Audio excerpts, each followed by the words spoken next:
What do you make of Bob Lazar's story?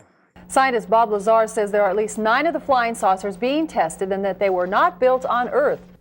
You had encounters with Bob Lazar. What do you think of Bob Lazar? Bob Lazar. Bob Lazar. Bob Lazar. Bob Lazar. Lazar. Bob Lazar. Robert Lazar. Oh my God.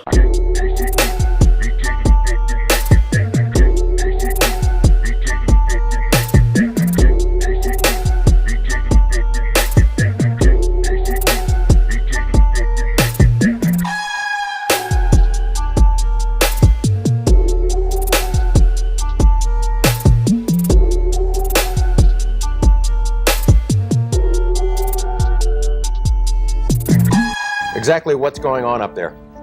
Well, there's several, actually 9 flying saucers, flying discs that are out there of extraterrestrial origin, and they're being test flown and basically just analyzed.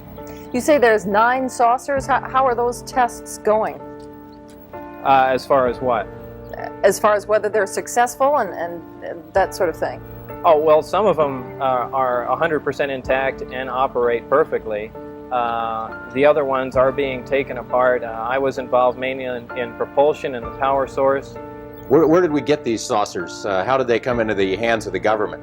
I haven't the slightest idea, and you have to understand the information is very compartmentalized, and I was only allowed information that pertained particularly to what I was involved in. But I mean, couldn't our government have made them as opposed to getting them from some alien beings? Totally impossible.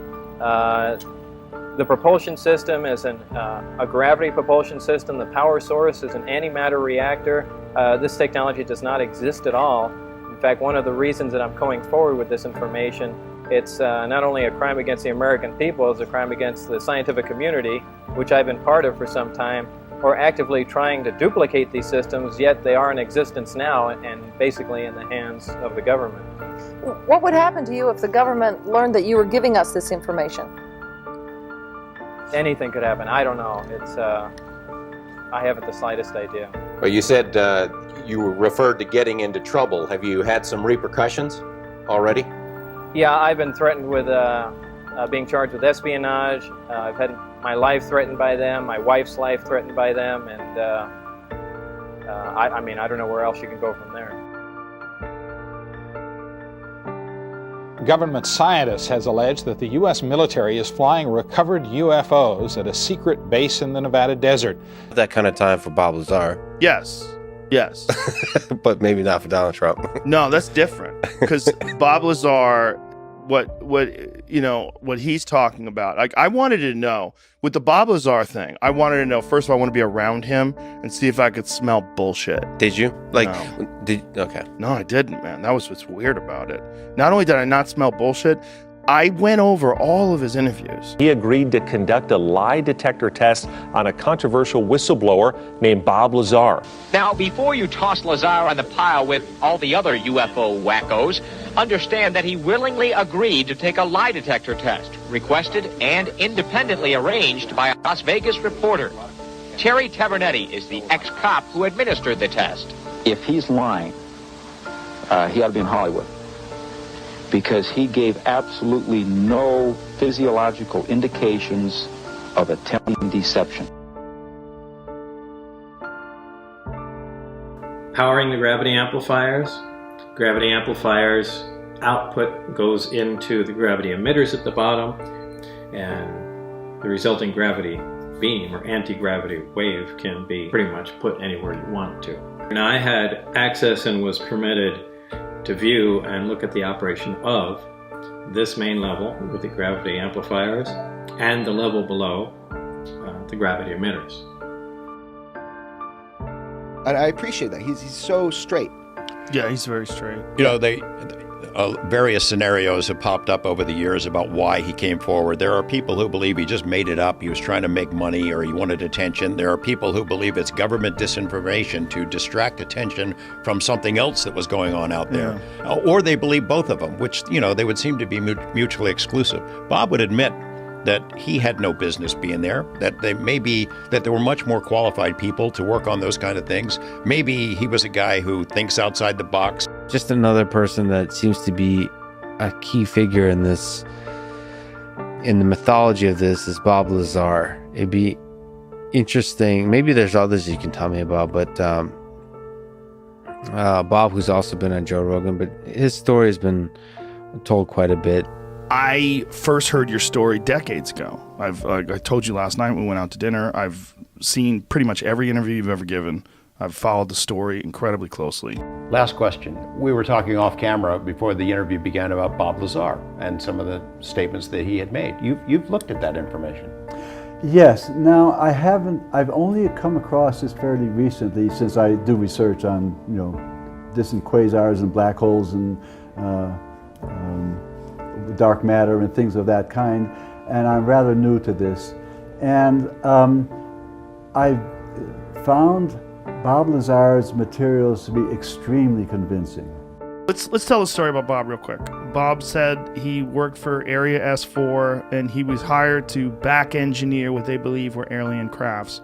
Along the lines, he had this top secret clearance, and along the lines of all this happening, they're monitoring his phone calls. Turns out Bob's wife is having an affair. Bob doesn't know about this.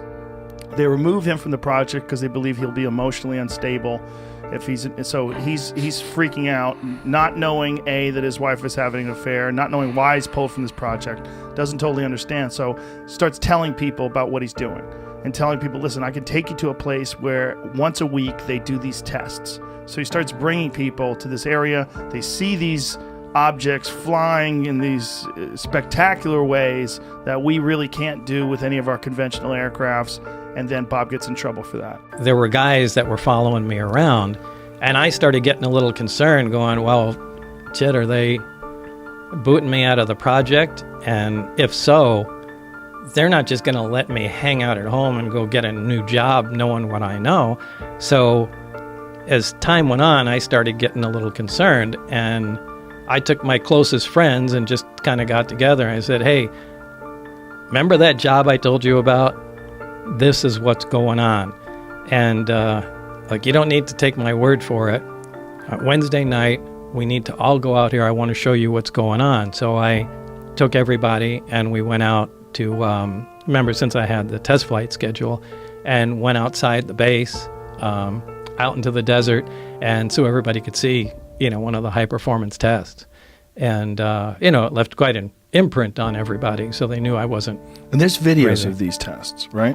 Yeah, but remember, this is in the dark in the 80s with a big monster-sized camcorder, and you got a bright light jumping around. But we did video of it, but there's no, by today's standards, it's. But is your video specifically available? The video that you took? This home videotape was recorded during one of the trips to the Groom Mountains. Okay. Good luck.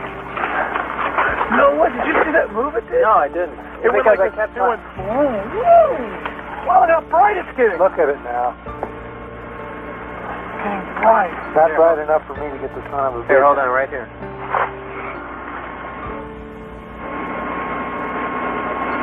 Are you there? No.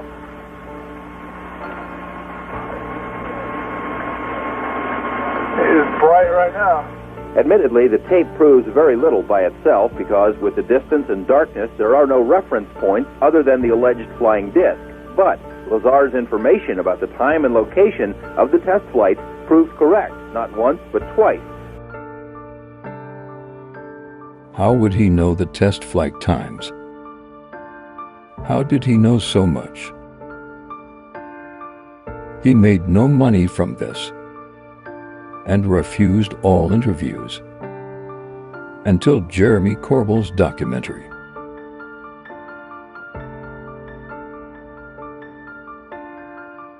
UAP Data Collection believes his story.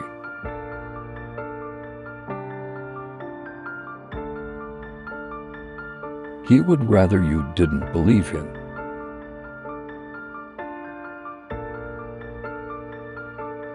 It's up to you and only you whether you believe him or not.